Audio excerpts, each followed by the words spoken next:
Welcome to the Hard Skills podcast and show with me, Dr. Mira Broncu. I work with leaders in healthcare, research, STEM, and other technical fields who want to develop an authentic leadership identity and create a healthy, inclusive workplace environment to retain the best people doing their best work. In other words, developing the hard skills needed to make a greater impact. Now, this season, we've been exploring the first stage of my strategic leadership pathway model, Facing Uncertainty. And today we're talking with Dr. Stefanie Mockler about navigating leadership role changes during uncertain times. Now, remember, we value evidence-based practical solutions here. She is great for that. I don't want you watching or listening to this show passively. I want you ready to reflect, take notes. I always do. And identify at least one small step to further develop your hard skills muscle. Now, before I formally introduce Stefanie, this is a reminder that today is the last day to apply to be a founding member of the TowerScope Leadership Academy. The last day, folks. We're seeking 15 founding members. We've been accepting as we go along for those who are a good fit. This is for a 9-week mini version, a beta test, for all of you to learn, grow, give us feedback. Don't wait until the last minute of today because we only have a few interview spots left. And as a reminder, TowerScope Leadership Academy is the next step in our social impact vision. It's an affordable, accessible leadership development option for women in healthcare, academia, and STEM. It's gender inclusive, but women-centered, meaning we include discussions about the lived experiences of women in leadership and how we can be allies on that journey. If you are watching us live or seeing this recording a little bit later, you might notice I have a QR code right here that you can click on and go straight to the website to learn more. Or if you're listening, you can go to www.gotowerscope.com. Okay, let me introduce Dr. Stefanie Mockler, who, by the way, has her own QR code, and we're going to find out a little bit more what that is.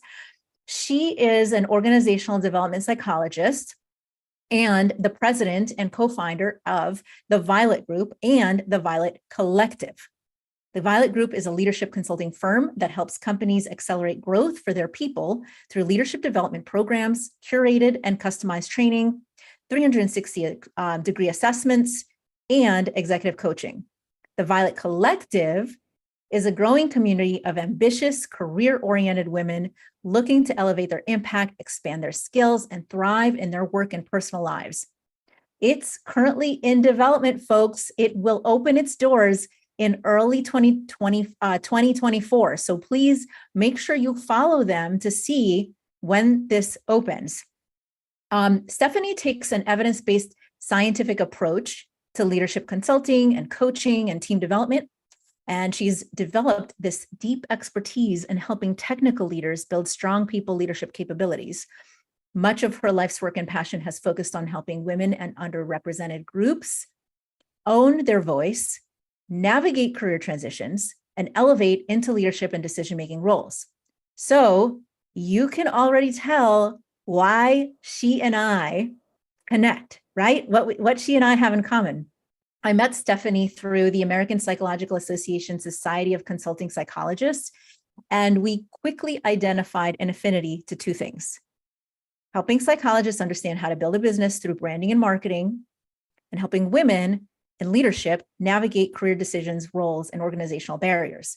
And we've spoken on these topics together multiple times, but we've taken different but complementary paths related to these areas. So I'm super excited to introduce her to you so that she can share her own perspective on all of these and much, much more. So welcome, Stefanie. Glad to have you on the show. Thank you so much, Mira. I'm thrilled to be here, and I could not agree more that we I think have so much overlap, but complementary overlap in all the work that we do. And I strongly believe in collaboration over competition. So I'm excited to continue to support you and collaborate with you too. Thank you. Yeah, I mean, Stefanie's one of those people that I just love to keep in my orbit because she is a woman who has the same interests, same aspirations, or similar But she is not interested in competing with anybody. She owns her lane. She owns her voice, her own power, and she's not worried about, what that means for, her relationships. And that makes it so amazing to collaborate, right? Like, then we could just like support each other and amplify. So like, this is what I'm hoping to continue developing in our own, unique communities that we're developing, these kind of experiences and community environments, right? Absolutely. Yep. Yeah. Me too. So, Stefanie, I would love to start with helping people get to know a little bit about you and your career and leadership path, because I think it's really interesting. You actually started out with what I think are some strikes against you, and then a meteoric rise in leadership experiences and past organizations, venturing out on your own up until this point. I would love for you to share your journey with other people, how you navigated these experiences in your, personal and career journey. Yes, absolutely. When I was preparing some of my thoughts for this conversation, Mira, I kept coming back to how much of my own personal experience really drives how I coach and advise the leaders that I support. My journey really starts actually when I was a teenager. I had my son when I was still in high school, and that led me to pretty quickly kind of pivot and get really focused on what I wanted. I had to really manage my time quite ruthlessly, actually, right? I still was finishing school. I had a baby at a really young age, still a child myself, you might say. And that led me to really start to kind of open my eyes to some of what society says about women in particular and mothers as well. When I went into undergrad, I was studying all sorts of topics. It took me a little while to figure out exactly what I wanted to do. My journey was a bit windy, but I found psychology in my 5th year of undergrad, and I knew I wanted to go into a graduate program and get an advanced education.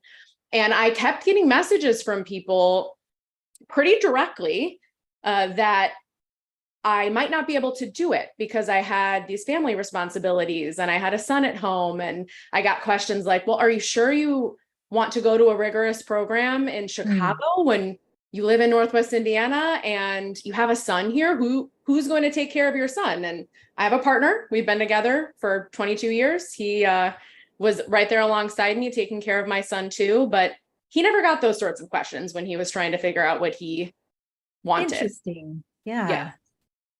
So that shaped a lot of my focus today, and getting into not only IO psychology, but leadership development, and really wanting to support women and continue to push back against these messages that a lot of us unfortunately receive. Yeah. And for those of you who are not familiar, IO psychology is industrial organizational psychology. And in short, it is the application of psychological theory and behavior to the workplace to help create workplaces where people can thrive. Thank you. Okay. So you got through, you decided I'm not listening to these messages, I'm listening to where my interests go you, good for you. And so how did you then end up in the leadership roles that you did? Tell us a little bit about your leadership journey and navigating that. Yeah, funnily enough, those messages actually just propelled me even further. They lit a bit of a fire under me. And I always have gravitated toward leadership roles. Even when I played sports and when I was growing up, I always found myself kind of coordinating efforts or wanting to be one that was in charge. My family calls me a bit of a control freak. So I just have a lot of opinions and perspectives on, how things could be run. And I'm comfortable putting myself out there in that way. So I got an internship when I was in my PhD program for IO psychology in the leadership consulting space. At that point, I didn't really even know anything about leadership consulting. I hadn't considered it as a career path. but I was just putting my feelers out there to get some applied experience. And I fell in love for a couple of reasons. One was I realized that if I wanted to continue to have a positive impact for women at work, a really good way to do that is through working with the leaders who are making decisions and putting policies in place and leading organizations, because you can drive change through them. And then second, it allowed me to tap into one of my values, which is just giving back, helping people. I really like to create space where people can talk through their challenges, get support. And I love seeing that light bulb moment for people when they realize, oh gosh, you're right, I could do something differently. So that's how I started in the leadership space. And I just tried to grab onto any challenge that I saw, and I would see a gap and I would say, you know what, I think we should develop a solution for this. I'll pull a team together. Let's start testing out some new solutions to offer our clients. And that led me to take on increasing leadership responsibility over the years. Great. So you've seen your own sort of role changes, but you've also had this opportunity to see a wide variety of leaders in lots of different contexts go through their own sort of role change challenges. And when you and I were talking about like what should we focus on related to navigating role changes, you identified kind of three specific target areas that you've seen as challenges. You indicated subject matter experts to people leader, right?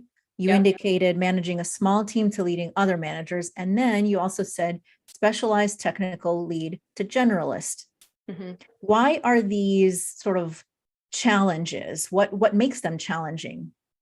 Yes, these are, I think, the transitions that people go through in their career that require them to really rethink how they're spending their time, what they value, what solid performance looks like, and what success looks like. And I've coached a lot of leaders through this, or professionals through this. And I think a big challenge that they face is having to completely shift their mindset with regard to how they're approaching their work. And there's a whole cascade of challenges that comes along with that. Interesting. Okay. I want to dig really deep into this mindset shift. What is it that they're going through? But before then, we are nearing a brief ad break. You're listening to The Hard Skills with me, Dr. Mira Brancu, and our guest, Dr. Stefanie Mockler. The Hard Skills airs live every Friday at 1 p.m. Eastern.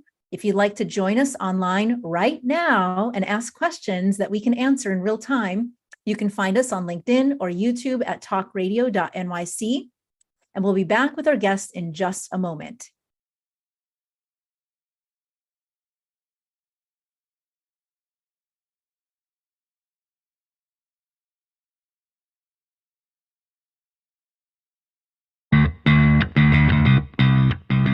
Are you a business owner? Do you want to be a business owner? Do you work with business owners? Hi, I'm Stephen Fry, your small and medium-sized business or SMB guy, and I'm the host of the new show, Always Friday. While I love to have fun on my show, we take those Friday feelings of freedom and clarity to discuss popular topics on the minds of SMBs today. Please join me and my various special guests on Friday at 11 a.m. on talkradio.nyc. Are you a high-achieving, growth-oriented leader? Are you interested in developing your authentic leadership while creating a healthy, inclusive workplace? Hi, I'm Dr. Mira Brancu, host of The Hard Skills on talkradio.nyc at 1 p.m. Eastern on Fridays, where we discuss how leaders develop the hard skills needed to make a greater impact. We interview experts, have live coaching, and tackle these challenges.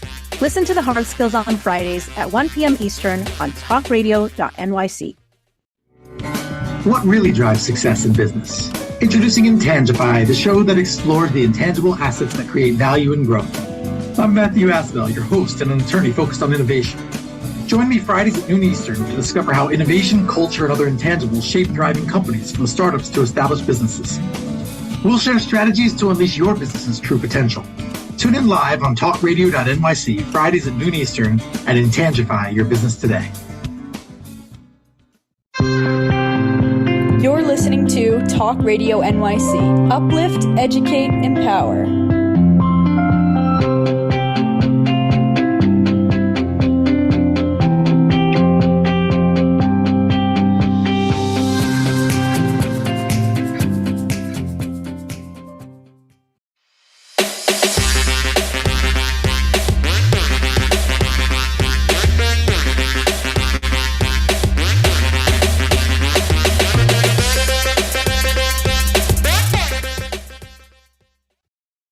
Welcome back. If you have been with us right now live, our production assistant had a near mild panic attack because we had some app difficulties with the radio station. It crashed, had to turn it back up, volume mixer, all the things, but everything's back to normal. This is just par for the course when you're on live radio. Navigating uncertainty. That's right. Moment. Navigating uncertainty every Friday at 1 p.m. Eastern.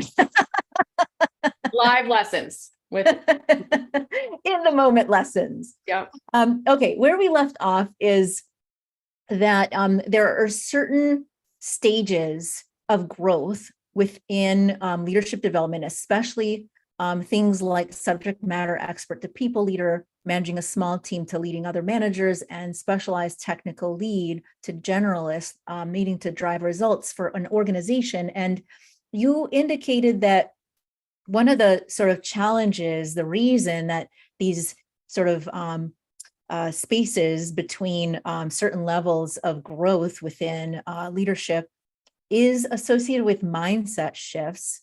I'd love to hear more about what are those mindset shifts that people experience during those transitions of their leadership roles. Absolutely. So I'll start with subject matter expert to manager as the first sort of rung that people have to make some mindset shifts around. And if you think about what makes a subject matter expert really successful in the workplace, it's usually that they're able to achieve really high quality results. They're utilizing their expertise to get things done, to add value. Their performance is probably measured based on how much they can produce, how much they can fix, the code that they can push out, if you think of someone like a software engineer. And then when they're asked to make that shift to leading people and leading a team, all those things change, sometimes immediately without much support or guidance. And the mindset shifts that people have to make then are, what does performance look like when you're not necessarily fingers on keyboard pushing out code as a software engineer, but you are now having to guide and manage others who are actually the technical experts? And that takes a lot of reflection and kind of effort to still feel successful and productive in your role when you're no longer the one who's doing all the work and getting the kudos for that. And you're being evaluated against a different set of metrics. Yeah, that makes a lot of sense. And I like how you put it in the context of what how you need to perform and what's being evaluated in terms of that next role is very different than how it was before. Would you apply that to the other experience, those other like two types of transitions, or do you see something different with them? I would. I think it gets a bit more intense as you take on more leadership responsibility. So a lot of the managers I support who are working with individual contributors on their team still probably are doing some of the work themselves. So they're often player coaches, right? They're kind of still in the game and they're coaching their team. And then that next level up, when they start to manage other managers, actually requires them to step back from the details and the doing of the work, sometimes completely or just even more fully. And I see a lot of people struggle with figuring out, well, where do I spend my time? How do I navigate my schedule? What should I be doing? You know, you should be spending time with your team rather than spending time, doing the work. And those sorts of things are foreign sometimes to people who have spent a lot of years honing their skills and probably being pretty proud of the skill set that they've developed as an expert. Yeah, absolutely. And I like the term player coaches you gave to this, that they're still doing the work. I have had many experiences of talking with leaders at this stage, and their challenge seems to be that they have a very hard time letting go of the work, doing the work, executing the work, partly because they have honed the craft so well, they know that they could do it faster and quote unquote better. And or they don't want to take the time to train others up, to coach others up into it. I'm wondering if that's part of what you see and if there's anything else that makes this especially challenging to be able to sort of let go and move into that next stage? I absolutely agree. I think it requires people to build a different set of skills and muscles, even to the point you made around needing to let go, requires people to demonstrate a lot of restraint, right? They could jump right in and probably solve a problem or tackle an issue, as you said, really quickly. However, then they're likely diminishing their team's potential and not allowing their team to learn those skills. So just a very tangible example, I would typically coach a leader in that scenario to, you might see the problem come through your inbox or through your Slack, whatever you're using. And then you have to actually pause, pull yourself back and ask, who on my team should be doing this? And how can I then support them rather than diving into it? And I've experienced this myself as well as I've grown my own leadership skills. And it is not easy. It's not easy. It isn't easy. And demonstrating restraint, that's also like a self-regulation thing. Like the excitement you get when you know the answer to something and you can solve it is hard not to jump into like the allure of solving the problem when you got into your job because you like solving problems, right? As a subject matter expert, you're a subject matter expert because you love solving a specific kind of problem. And now at this higher leadership role, you're like, wait, I can't solve the problems I love to solve directly by myself. How do I let that go? Yeah. And it feels good. You said the allure. I would say it's even seductive, right? It feels productive when you're able to jump in and solve those problems.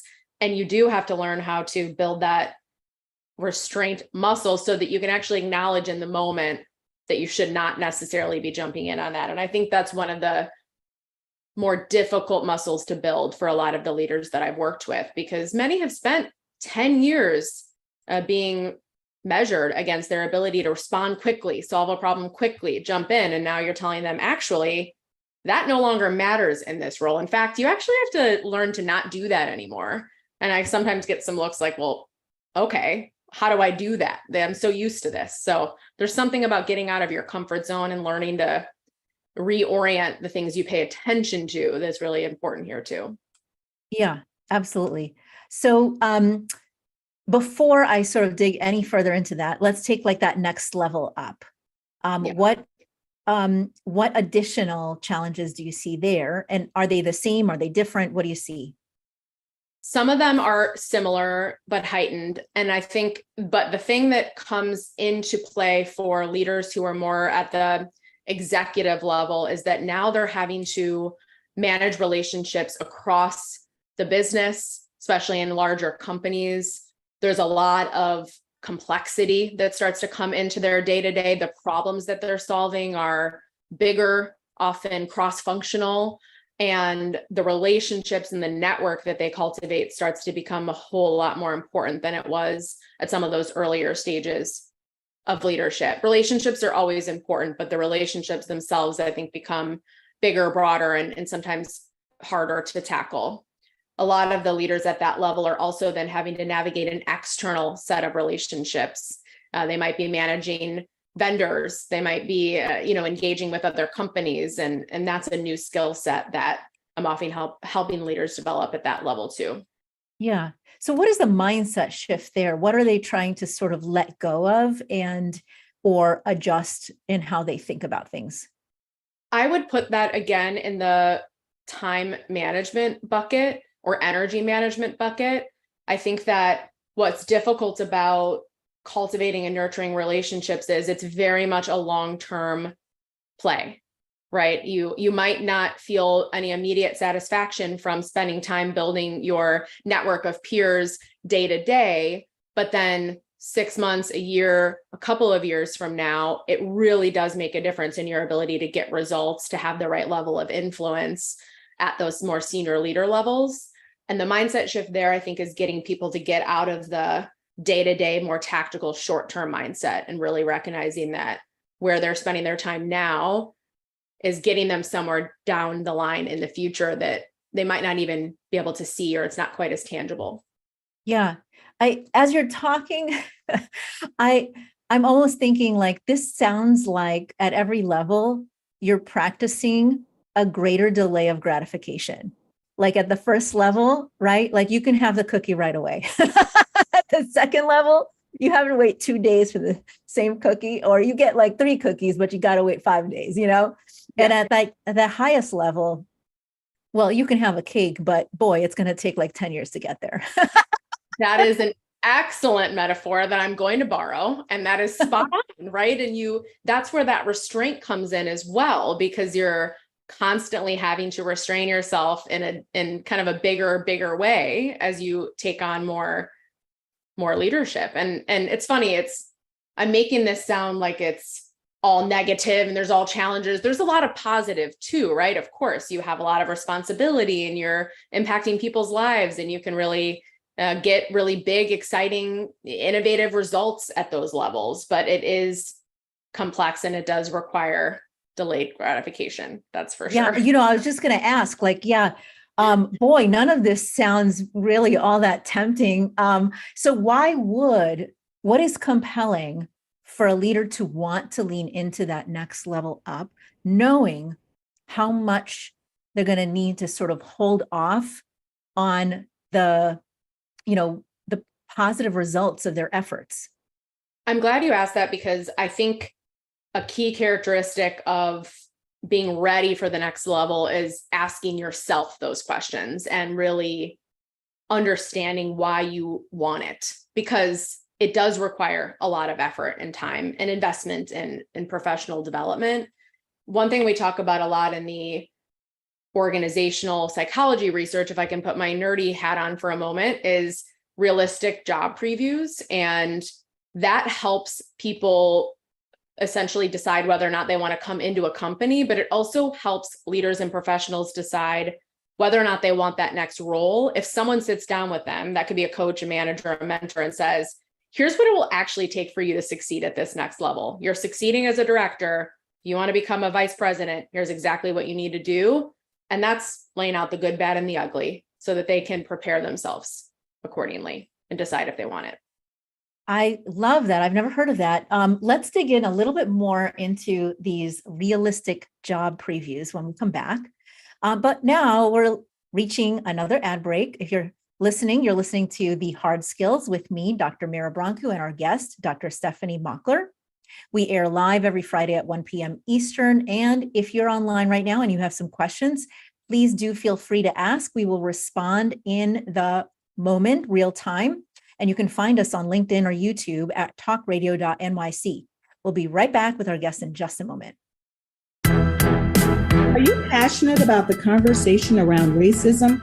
Hi, I'm Reverend Dr. TLC, host of the Dismantle Racism Show, which airs every Thursday at 11 a.m. Eastern on talkradio.nyc. Join me and my amazing guests as we discuss ways to uncover, dismantle, and eradicate racism.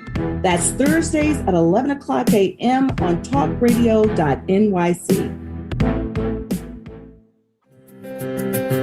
In a post-COVID world, you may have many unanswered questions regarding your health. Are you looking to live a healthier lifestyle? Do you have a desire to learn more about mental health and enhance your quality of life? Or do you just want to participate in self-understanding and awareness? I'm Frank R. Harrison, host of Frank About Health, and each Thursday, I will tackle these questions and work to enlighten you. Tune in every Thursday at 5 p.m. on talkradio.nyc, and I will be frank about health to advocate for all of us.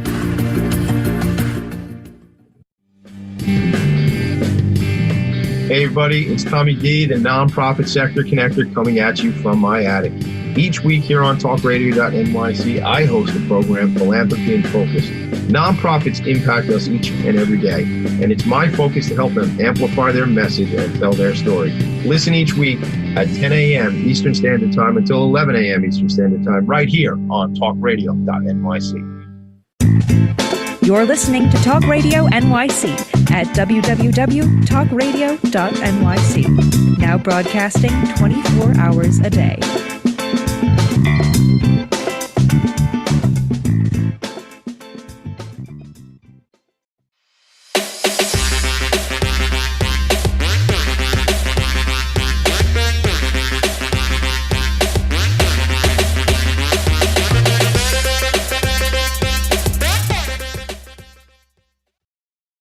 Welcome back to the Hard Skills with me, Dr. Mira Brancu, and with my guest, Dr. Stefanie Mockler. Now, we've been talking about role changes and navigating them through uncertain times. Up until this point, we've been discussing first, what are the sort of typical role changes you see within larger, complex organizations, and the mind shifts required to make those role changes. Where we left off is trying to explore the benefits. Like, why would anybody want to put themselves through a greater and greater delay of gratification around how they impact an organization and the outcomes and the results that they achieve, knowing that it takes longer at higher levels, right? And you started talking, Stefanie, about realistic job previews and why that would be helpful. So can you share a little bit more? Yes. So realistic job previews is essentially the concept that if you can give someone a really realistic and genuine look at what a job is going to entail, it really helps them opt in and select into that role. So this is relevant for certainly when you're attracting and recruiting people into a role or an organization, but also for promotion when someone's considering whether they want to take on some increasing responsibility. And so this is something I would advise executives and leaders to be doing for their teams, especially if they have identified someone as a possible successor or someone is viewed as a high potential and ready to take on more. I think sitting down with them and saying, let me help you understand what it takes to succeed at this next level and beyond, then allows that leader to decide if they're in it, if they want it, because that motivation is really, really key for them being successful. Yeah, I think that's really so key, so important. And even, when people are in their current role, sometimes they have unrealistic expectations of themselves and others and the organization on how fast they can sort of make a change or make an impact. I've recently had these same conversations with a leader who's struggling with one of their sort of next in line leaders that they're supervising, because that person isn't sort of, living up to the sort of expectations of the role. They had something different in mind, I think. And we talk a lot about, can you create almost like a, Maslow's hierarchy type, like a hierarchy of developmental growth goals to reach the point at which they actually want to be at, because they think they can get here, but it takes all of these other skill sets that they don't necessarily realize are required of this kind of higher level role, because they leaped too fast from subject matter expert into this higher level role without realizing what it actually takes.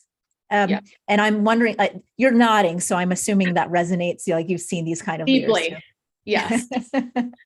Resonates deeply. And I think the best leaders are doing exactly what you're describing with their teams, is that they're sitting down and saying, okay, you want this. Let's talk about what it takes. And then let's put together a really strategic and actionable development plan for you so that you can get there. And sometimes that process of giving a realistic preview and putting together a strategic development plan helps someone weed themselves out of the process, and or helps the organization weed them out, because you need to be able to take that plan, own it, execute on it, demonstrate that you're ready to, I think, truly step into that next level. Now, that's the ideal. And a lot of times we're not operating in an ideal world. So that doesn't happen as often as I'd like. That's why our roles exist and why we do what we do.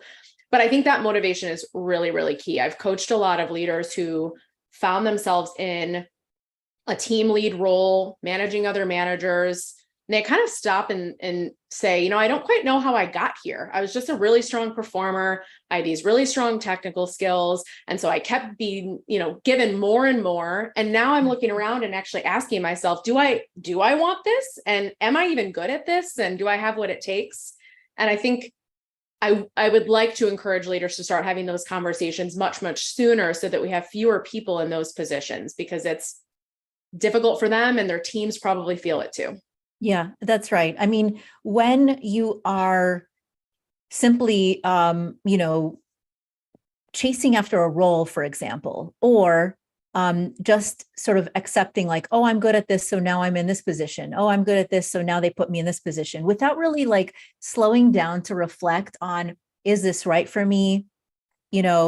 Is this what I want? Just because you're really great at something doesn't mean you want it and you're willing to lean into it. It might not be right for you, right? So you mentioned looking at your energy, looking at, self-reflecting, self-awareness. There's a lot of ways that we provide assessments for people to better understand themselves and what they should be leaning into and out of, right? Or that kind of thing. And in terms of benefits, going back to benefits again, the folks who,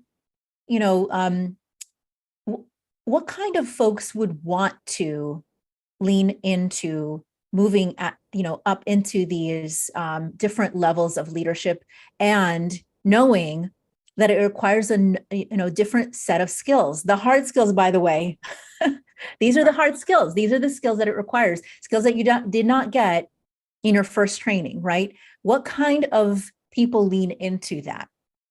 There's a couple things I'd call out. One is people who get jazzed up and energized by positively impacting others' careers and giving back.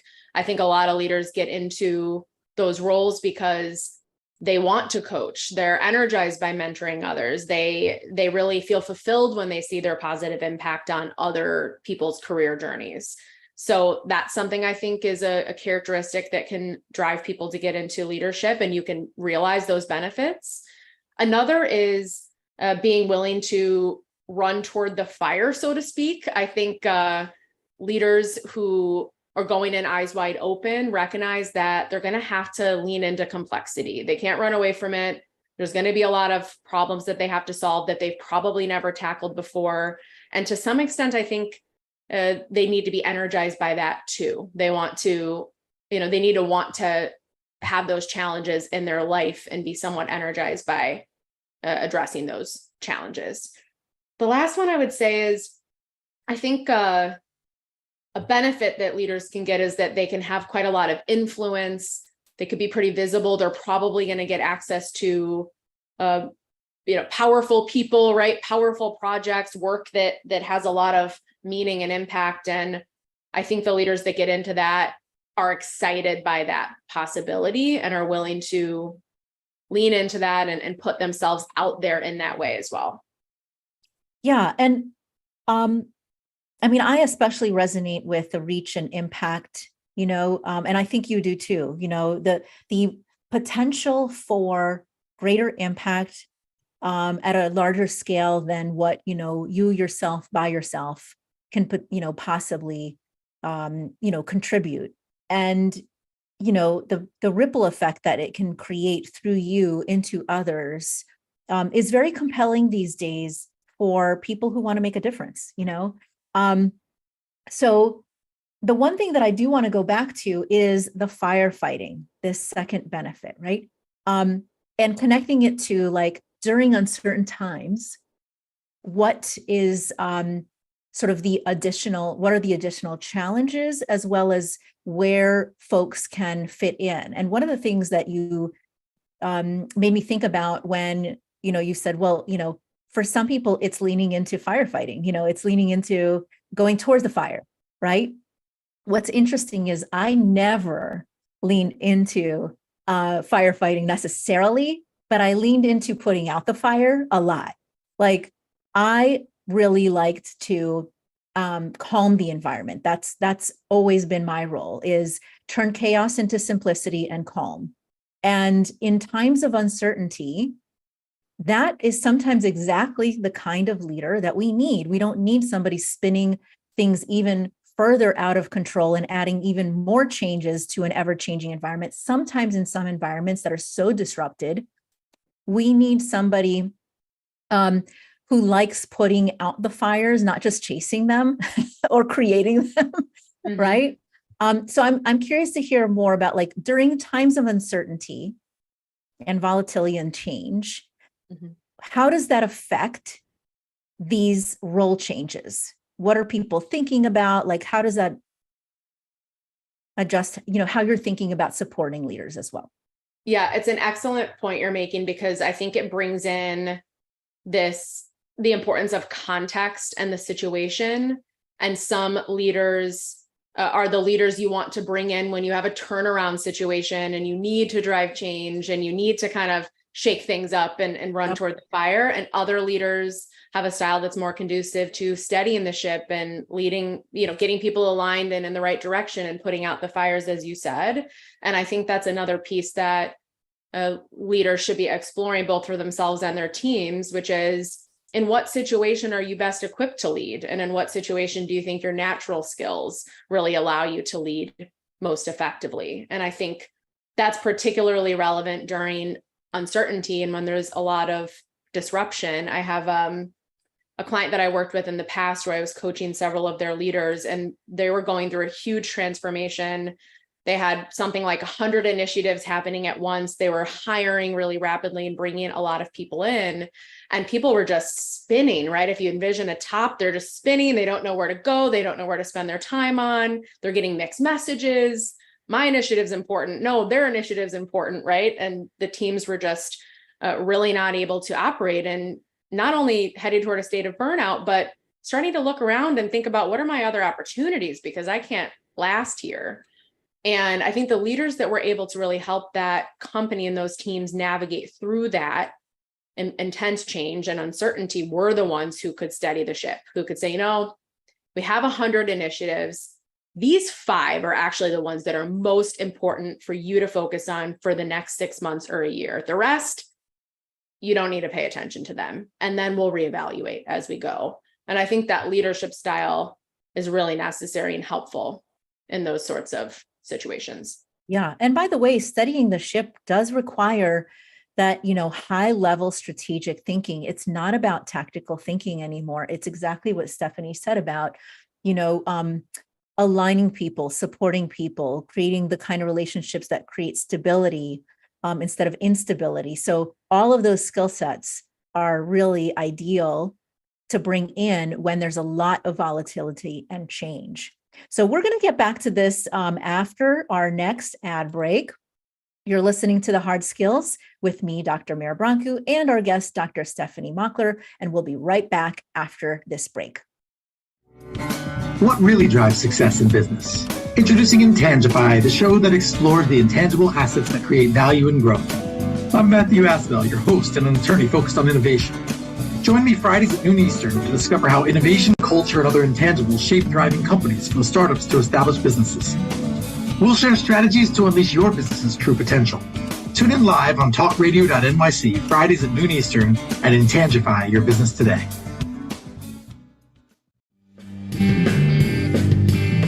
Hey everybody, it's Tommy D, the nonprofit sector connector, coming at you from my attic. Each week here on talkradio.nyc, I host the program Philanthropy in Focus. Nonprofits impact us each and every day, and it's my focus to help them amplify their message and tell their story. Listen each week at 10 a.m. Eastern Standard Time until 11 a.m. Eastern Standard Time, right here on talkradio.nyc. Are you a conscious co-creator? Are you on a quest to raise your vibration and your consciousness? I'm Sam Leibowitz, your conscious consultant, and on my show, The Conscious Consultant Hour, Awakening Humanity, we will touch upon all these topics and more. Listen live at our new time on Thursdays at 12 noon Eastern Time. That's The Conscious Consultant Hour, Awakening Humanity, Thursdays 12 noon on talkradio.nyc. You're listening to Talk Radio NYC at www.talkradio.nyc. Now broadcasting 24 hours a day.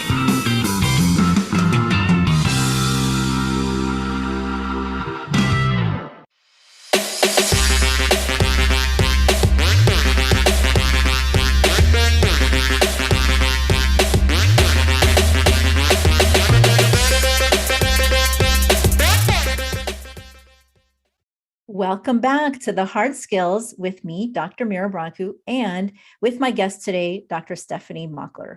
Now, we've talked a lot about the mindset shifts that are required for leaders at different levels of their leadership journey, from subject matter expert to people leader, from managing a small team to leading other managers, from specialized technical lead to generalist, driving results and the highest stages of an organization's impact as executives, right?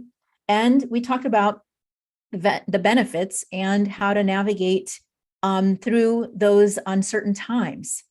Stefanie, are there any best practice tips or frameworks that you would like people to be thinking about in order to navigate these different levels of leadership journeys, especially in uncertain times? Yes, there are a number of tools and frameworks that I bring into my coaching work in particular. It always depends upon that specific person, of course, and what their unique challenges are. But one that I find myself using very often is a time audit combined with the Eisenhower matrix, which I'm sure you've probably heard of. It essentially just invites you to look back and audit your time over the course of some time period. Usually it's a month. So I'll have my coachees look back and really track and categorize where they were spending their time and what sorts of meetings were on their calendar, what they were creating space for. And then we take those categories and put them in the Eisenhower matrix, which essentially asks you to categorize tasks and work based on urgency and importance. And that starts to get leaders to think about what you mentioned earlier around, are you operating more tactically or strategically? Are you just putting out all the fires and only focusing on what's urgent and right in front of your face? And also, are you thinking about how you can take some of those activities and delegate them off to the people on your team, allowing them to truly own some of the tasks that you probably are pretty good at as a leader, but you want to equip your team to be good at too. So that's an exercise I'll take leaders through often. Sometimes it can take a bit of pushing to get them to do that full-time audit because it does take a while, but it can be incredibly eye-opening to look back and realize where you're actually spending your time versus where you'd like to be. Yeah, absolutely. This reminds me actually of what I applied to my own business. When I was early on in my own business development, I used Toggle, which is just an app to help me track my time. And, I would put labels on every sort of thing that I did. And what it revealed to me was where I was leaning into doing work that actually I should hire an assistant for, because it took me away from the work that I had the highest level of expertise for. And based on that, it helped me design the right kind of position for what I needed, when I needed it. And then, every once in a while, I would do another sort of 6-month audit of my time. I did 6 months at a time just to understand where I was putting my time. And it really helped me let go of the things I really didn't need to hold on to. Yes. I think that sort of intentional, rigorous process where you're really going deep to identify where you're spending your time, where you shouldn't be spending your time, what sort of skills and capabilities you need from your team is really key for anyone, regardless of what level they're at in those rungs that we mentioned earlier. I also will have people take some assessments too. Usually I'll encourage a leader to get another assessment at each successive level that they're going through within their career. So personality assessments, leadership style assessments, really just to get a snapshot of, at that time in the situation and context they're in, what are they prioritizing? What's getting in their way? Where might they have some possible derailers or quote unquote dark side tendencies that they need to manage and learn how to deal with so that they don't get in the way of their success? And that really is just my attempt to hold a mirror up to the leader and say, here's what I'm learning about you. Here's what I think we can do about it. I like to take a really data-driven approach to my coaching engagements and leadership development. So those sorts of assessments allow me to do that. Yeah. And by the way, we all have dark sides, people. Everyone. So. I have a lot of them. I share those usually with my coachees too, to say, you're not alone. You don't have issues. We all have these. They help us cope. That's how we learn. Exactly. Okay. So with all of that in mind, tell us what you've been up to these days to apply these ideas of supporting leaders, navigating uncertainty through, the Violet Group and the Violet Collective. Yes. And while you share, I'm going to share a little bit about some of these. If you're watching live or the recording, I'm going to show you these websites as she explains it to us. Okay? Amazing. So I took a big bet on myself, took a big leap, and started my own business with a co-founder and team called the Violet Group early this year. And at the Violet Group, we focus on bringing consulting solutions to corporations to help them really accelerate growth for their people. So that includes custom workshops, that includes leadership development programs. There's my amazing team of extraordinary women. And we do executive coaching and assessment as well. The Violet Collective is our newly launched community for women. We are working really hard behind the scenes to design this community, and it will be chock full of resources, curated insights, live learning sessions with myself and my co-founder, Dr. Kelly Levin. And we'll also be hosting live group coaching sessions as well in this community. So we actually just launched our first wave of testers in the community last night. And I have to say, I didn't really sleep very much because I was so excited and also just kind of in there worried and anxious about all the things that could go wrong, when you're launching something new. Yes. But we have big goals for that community, and it really taps into something that I'm personally really passionate about, which is helping women and underrepresented groups really thrive and continue to take on leadership roles. And that is super, super exciting. I can't wait to see what you learned from the testers. So what we looked at, if you haven't had a chance to see directly on the video that we have, if you're listening later, it's the violetgrp.com is the Violet Group. And then you can find the Violet Collective on LinkedIn if you enter just that. And on Instagram, it's going to be the Violet_collective. On Facebook, it's actually under the Female Leaders Edge because it's been transitioned from a previous branding. Although if you enter the Violet Collective Facebook, which I did, into Google, it immediately came up. So it's working, Stefanie. It's in the process, I think, of we rebranded. For anyone who might find the Female Leaders Edge, that was my platform I ran for about 5 years, and we rebranded, and hopefully things are continuing to work through that rebrand, but that's a good thing to know. It's working. It was easy to Google and find you. So that's Perfect. Good. All right. Perfect. So let's pull all of this together. We learned a lot of hard skills required to make a greater impact, have greater reach, have a ripple effect at the highest levels in the organization, and at different levels, what that requires, what mindset shifts it requires. And apparently it's just a delay of gratification. We've decided it's just a delay of gratification is what it comes down to. I think I'm going to put a Post-it on my screen that just says delayed gratification. If you're focusing on that and you feel like you're doing that, you're probably doing something right. Wait for the cake. Yeah. Don't eat the cookie. You'll get it in 2025, maybe 2026, not now. Exactly. Now, that's what we took away. Okay. But what did you take away, audience?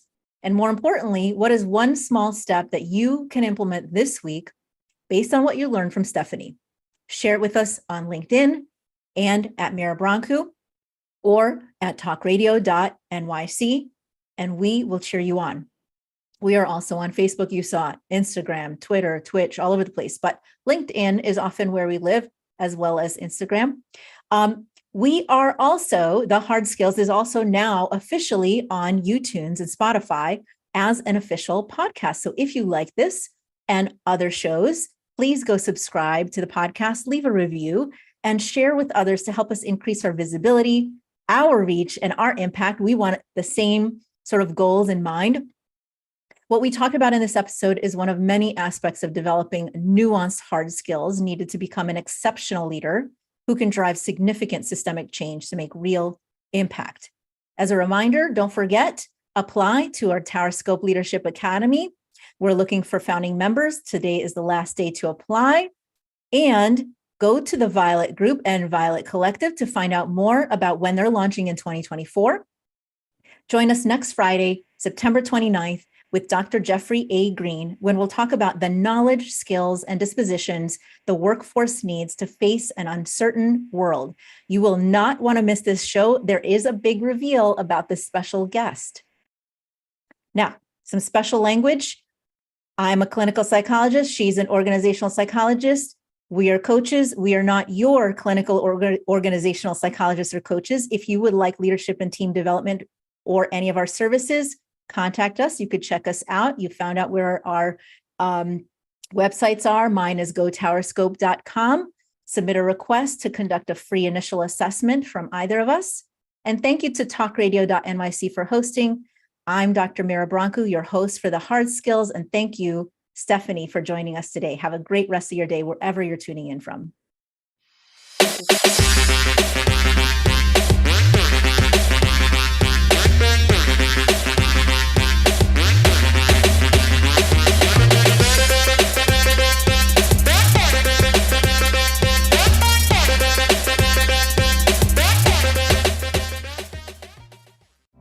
You're listening to Talk